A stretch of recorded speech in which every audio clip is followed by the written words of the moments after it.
Welcome to Mr. Horror Media. In today's story, you will discover how a hotel room can exist at the edge of ordinary reality, quietly waiting for someone who doesn't yet realize they were always meant to find it. Most guests who stayed at the Harrowgate Hotel remembered the lobby, the long carpets, the dim yellow lights in the hallway, but very few ever remembered the last room at the end of the 7th floor. And the strange part is, the hotel insists that room does not officially exist. The Harrowgate is an old building, not abandoned, not forgotten, just slightly out of time. The kind of place where the elevator takes a few seconds too long to arrive, where the air smells faintly of polished wood and something older beneath it. People stay there because it's cheap and quiet. Travelers passing through the city rarely ask questions. They check in, sleep, and leave the next morning. But over the years, a small pattern began to form. Some guests checked in and never checked out. There were no police reports of violence, no signs of struggle. The guests simply stopped existing in the hotel's records after one particular night. Their belongings remained neatly inside their rooms, their phones, their luggage, even half-drunk glasses of water beside the bed. Everything untouched, as if the person had stepped out for a moment and forgotten to come back. At first, management blamed clerical errors. People leave hotels early sometimes. They forget things. It happens. But there was always one detail that made the staff uneasy. Every missing guest had requested a room on the 7th floor, and every time, the elevator camera showed something unusual. The guest would step out onto the 7th floor corridor. The hallway lights would flicker once. Then they would walk toward the far end, where the corridor seemed slightly darker than the rest. After that, the camera would record nothing unusual. But the next morning, the guest would be gone. Room keys still inside the slot, suitcases unopened, and a quiet, locked door at the end of the hall that no one remembered assigning. The staff eventually stopped discussing it. Hotels learn to ignore strange things. It keeps business running. Until one night, a travel blogger named Daniel checked in. Daniel wasn't interested in the hotel itself. He was documenting unusual travel locations, forgotten towns, strange landmarks, quiet places with unsettling reputations. Someone online had mentioned the Harrowgate Hotel in a forum thread about unexplained disappearances. Most people in the thread dismissed it as coincidence. Daniel didn't. When he arrived, the lobby looked exactly like any other mid-range hotel. Clean floors, a receptionist behind a computer, quiet instrumental music playing somewhere overhead. But Daniel noticed something odd almost immediately. The guest register behind the desk had a small gap in its numbering system. Room numbers moved smoothly from 701 to 707, then suddenly 709. He asked about it casually. The receptionist smiled the way people do when they hope a conversation will end quickly. Just a numbering error from years ago. Daniel nodded, but he kept watching the hallway behind the elevator doors. When he stepped inside the elevator, he pressed 7. The ride up felt longer than expected. When the doors opened, the corridor looked empty and quiet. Long, narrow, carpeted in dark red fabric that softened every footstep. The lighting was dim but steady. Daniel walked past the first few doors. 701, 702, 703, 704.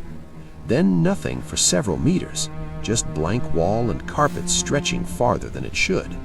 And at the very end of the hallway, a single door. The number on it was small and metallic, 708. Daniel stopped walking. The air felt slightly cooler near the end of the corridor, though that might have been his imagination. Hotels always feel colder at night. Still, something about the space felt wrong. Not dangerous, just misaligned, as if the hallway was slightly longer than the building should physically allow. Daniel raised his camera and quietly recorded the door. No sounds, no movement, just the faint hum of electricity inside the walls. He tried the handle, locked, which made sense, it wasn't his room.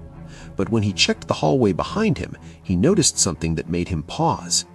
The elevator doors had already closed, and the hallway lights flickered once, just once. Daniel laughed softly to himself and turned around, heading toward his assigned room 707. Travel fatigue makes the mind sensitive to small details. Shadows stretch differently at night, carpets absorb sound. Nothing unusual. Still, when he entered his room and closed the door, he felt an odd pressure in his ears, like the building had slightly shifted around him. That night, Daniel couldn't sleep. Not because of noise, because of silence. Hotels are rarely this quiet. There is usually plumbing somewhere, distant footsteps, elevator cables moving, but the 7th floor sounded sealed. Around 3:12 a.m., Daniel finally stepped back into the hallway. The lights were dimmer now, and the end of the hallway looked farther away than he remembered. He walked slowly toward it. 708. The door was slightly open. Daniel frowned. He was certain it had been locked earlier. The gap was small, just wide enough to show darkness inside the room. No lights, no sound. He pushed the door gently. The room inside looked normal at first glance. A bed, a chair, a small desk near the window, curtains closed, a faint smell of dust in the air. But something inside the room felt incomplete, like a hotel room that had been waiting too long for someone to arrive. Daniel stepped inside, and that's when the hallway behind him disappeared. Not physically, but when he turned around, the door no longer opened to the corridor. It opened to another hotel room. Same bed, same desk, same closed curtains. Daniel stared for a long moment. Then he stepped back into the second room. Behind him, the first room vanished. Only another identical room remained. Each time he opened a door, there was another room waiting. Same furniture, same dim silence, same sense that the building was gently folding inward.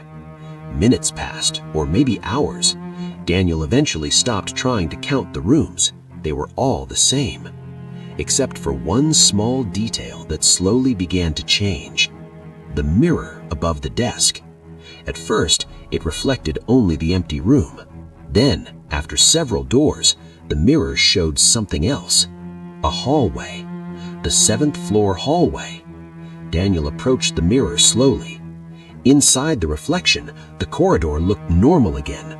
Room 701, 703, 704, 705, and at the far end, 708. But there was someone standing in front of it.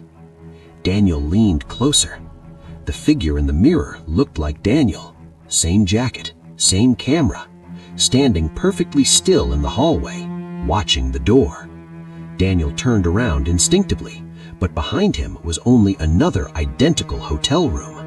When he looked back at the mirror, the reflection had changed. Now the hallway was empty, and the door to room 708 was slightly open. Daniel never posted the travel video he had been recording that night. The next morning, hotel staff entered room 707 after checkout time passed. Daniel's luggage was still neatly beside the bed. His camera sat on the desk, still recording. The final video file shows a quiet hotel corridor at night. The camera slowly approaches the last door at the end of the hallway. Room 708. The door opens. The camera steps inside.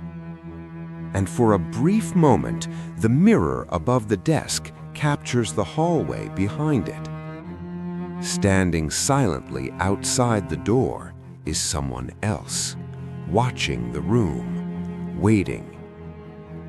The hotel later removed the door at the end of the corridor. But guests who stay on the 7th floor still report something strange.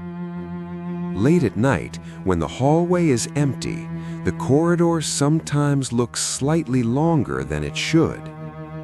And if you walk far enough, you may notice a door that isn't listed on the floor plan. Room 708. The last room. The one where people enter, but in the morning, only their reflection ever leaves. Subscribe for more psychological horror stories.